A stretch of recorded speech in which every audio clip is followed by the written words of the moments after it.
Hey there guys, alright, today we are back with some more of the Great War. We're on to week 65, and this time, the crime that shook the world. The execution of Edith Cavell. Before we dive in, make sure you go and check out the links in the description box below. I would love it if you joined the Discord and followed me over at Twitch. Alright, let's go ahead, and I don't think we're going to waste much time here. Let's go ahead and just dive right in. Just about anything that happened in this war was enough to cause public outrage, though many horrors eventually became almost commonplace. We've seen things like torpedoed ocean liners and poison gas rouse public indignation, and this week we see another one that caused a huge public outcry, the execution of a single civilian. Dun dun dun! I'm Indy Nidell. Welcome to the Great War. Last week, Bulgaria declared war on Serbia and invaded from the east, as Austro-German forces invaded Serbia from the north. The French had landed tens of thousands of troops at Salonika in neutral Greece and were heading up to Serbia from the south. In the west, the Battle of Loos came to an end, with huge British casualties, the Germans taking fewer than half of that number, while the French continued their own offensive, the Second Battle of Champagne. Here's what came next. Let's start by looking at a front that's been pretty quiet lately, the Italian front. On October it has been pretty quiet there with the Italians. 18th, the Third Battle of the Isonzo River began. The objectives were Mount Sabotino and Mount San Michele. Yep, battle number 3 in the same area in just a few months. The second battle had ended in early August, and though Italy had thrown 250,000 men against fewer than 100,000 Austro-Hungarian troops, Italian Army Chief of Staff Luigi Cadorna had thrown his heavy manpower advantage away with his tactics: an artillery barrage and then a frontal assault against the barbed wire protected Austrian trenches.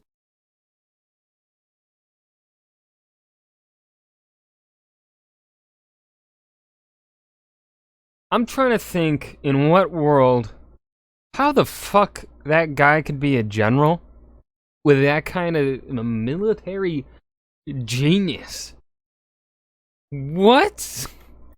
But the Italians didn't have enough artillery shells, wire cutters, or even rifles to really do the job. And so while they made some small strategic gains and secured a tactical victory, it wasn't nearly the kind of victory that sort of manpower advantage could well have produced. This time, Cadorna was going to try something different. He had figured out... Try something different? As in, try to be smart? Doubt it. ...the vital importance of artillery and had brought over 1,200 big guns to the fight. Actually, it was 1,250, compared to 604 for the Austrians, and the Italians attacked with 19 divisions to the Austrian 11. Perhaps this time, the results would be more decisive. The Austro-Hungarian I have a feeling the results will not be more decisive. Imperial forces saw plenty of action elsewhere this week, as their invasion of Serbia continued. After taking Belgrade back on the 9th, the Austro-German armies under German General August von Mackensen continued to gain territory, but Serbia also now had to deal with the invading Bulgarian army from the east. Bulgaria had invaded with 2 armies. The first army, under General Boyachev, was 200,000 strong and was focused from Vidin to Zaribrod, threatening the Belgrade-Sofia railway line from Piro to Niš. The second army, under General Todorov, 100,000 strong, headed towards Macedonia, specifically the major railway hub Uskub, and would try to drive a wedge into Serbia, separating the north from the south. Right? The Serbian forces in opposition were in 3 groups. In the north, with its left flank also opposing Mackensen's Colossus, was the Timok group under General Mihajlo Zuvkovic. South of him was 3 infantry divisions and 1 cavalry division, a total of around 80,000 men, under Field Marshal Stepa Stepanovic. In Macedonia, around Uskub, and stretching south toward the Greek frontier, were 25,000 more men under the command of General Petar Bojovic. Ooh, 25,000 against 100,000. Oh boy. On October 15th, and on a pretty wide front too. That's not good. The Bulgarians launched 3 assaults, all of which the Serbians repulsed successfully. Oh, good job, Serbia. Punching way above your weight class, goddamn. But throughout the week, the assaults continued and the Bulgarians advanced both in the east and in Macedonia, where by the 21st, they had driven the Serbs through Uskub and cut the railway line, which made any further advances by the French forces coming from Greece impossible for the moment. but the Serbs retired to the Kačanik Pass, where they would make a stand and hopefully block the Bulgarian effort to cut Serbia in two. You can see that the Allies were getting a little desperate for help in Serbia. On the 17th, the British government offered Cyprus to Greece if she'd help Serbia. Greece rejected the offer a few days later. As for Austrian Army Chief of Staff Konrad von Hotzendorf, the success in Serbia gave him hope that once Serbia was defeated, it might be possible to make peace with Russia. He wrote this to Franz Joseph in a memo the 22nd, and I didn't see that coming. There were now 12 war zones in the war. 12. The Eastern Front, the Western Front, Gallipoli, Mesopotamia, the Caucasus, Serbia, the Italian Front, the Salonika Front, East Africa, Cameroon, and Persia, though those three were sporadic. And there were 100,000 British and Dominion soldiers in Egypt awaiting a possible attack on the Suez Canal. But here's something that happened away from the front. In Brussels, on October 12th, the British nurse Edith Cavell, who was the head of a large training school for nurses in Brussels, was executed by the Germans for having helped British and French POWs and Belgians who wanted to serve with the Allies escape to Holland. Her execution led to a renewed upswing of anti-German sentiment in the USA. This was inflamed by a false story that made the rounds that she had fainted on the way to the execution post and been shot by the firing squad while she was lying on the ground. There was even a drawing of this scene with Cavell lying on her back and a German officer with a spiked helmet standing over her with a huge smoking gun. The huge upswing in anti-German sentiment was not, of course, just confined to the USA, for Cavell's execution was a big deal in Britain. In fact, the story of the Great War states, "Perhaps no incident of the Great World War will be more indelibly printed on the British mind than this. Many thousands of young Englishmen that hitherto held..." You know, it's interesting that he talks about this and how it supposedly drew large backlash within the United States. Literally never heard of this woman up until today. 100%. So, I don't know exactly what that says, but yeah, I'm curious if you are a Brit, if in your primary schooling, did you learn about Edith Cavell? Let me know. Let me know. Held back, rushed to join the colors. Edith Cavell recruiting meetings were held all over the United Kingdom. There was even a national memorial service at St. Paul's Cathedral in London, attended by many of the nobility, statesmen, and thousands of officers and soldiers. A statue of Cavell was put up in Trafalgar Square, but what I think is the most permanent monument to her is in Canada, in the Rocky Mountains, where about 15 miles south of Jasper, Mount Cavell rises to a height of 11,000 feet. So she was So Canada named a mountain after her. Huh. executed for trying to get men to the Western Front. And there was actually a new development right at that front this week.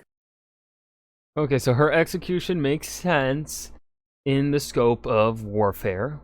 It doesn't seem like there is any debate, really, that she was trying to help POWs escape. So, On October 19th in Champagne came the newest stage in the poison gas war. The Germans used a mixture of chlorine and phosgene gas on a 10-mile front, killing nearly 1,000 Frenchmen and making another 4,000 seriously ill. I'll round things off today with some small notes from the Eastern Front, where we're going to see a lot more next week.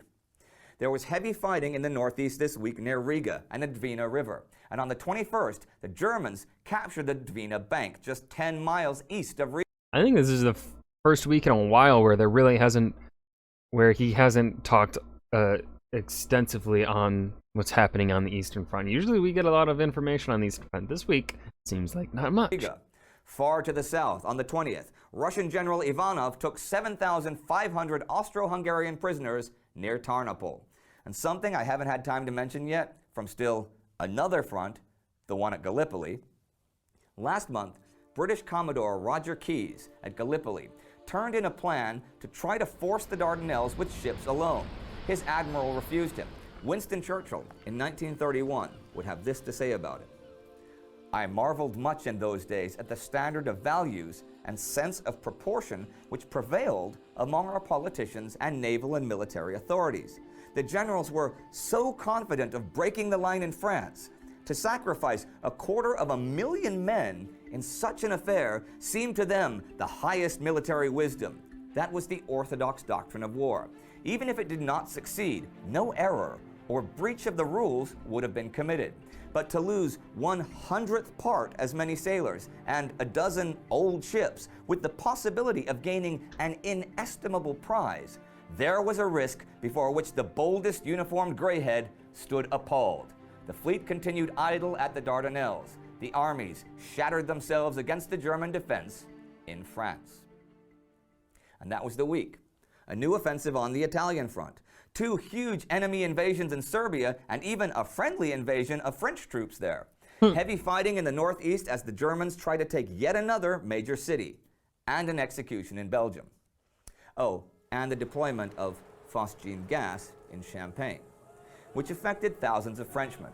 Phosgene gas is more deadly than chlorine.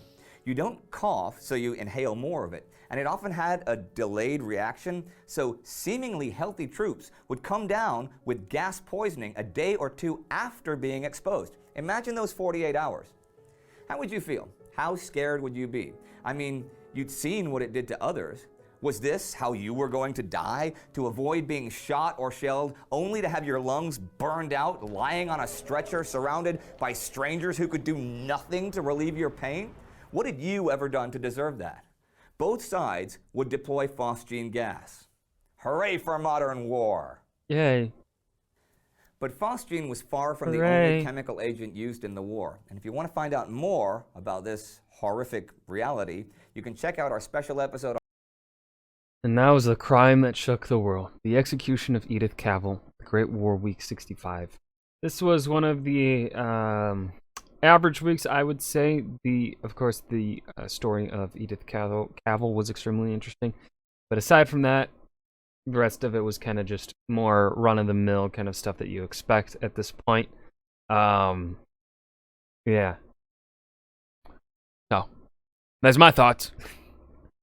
Thank you guys for watching. I hope you enjoyed. Remember to hit that like button and subscribe for more. And I will see you guys in the next episode. Peace.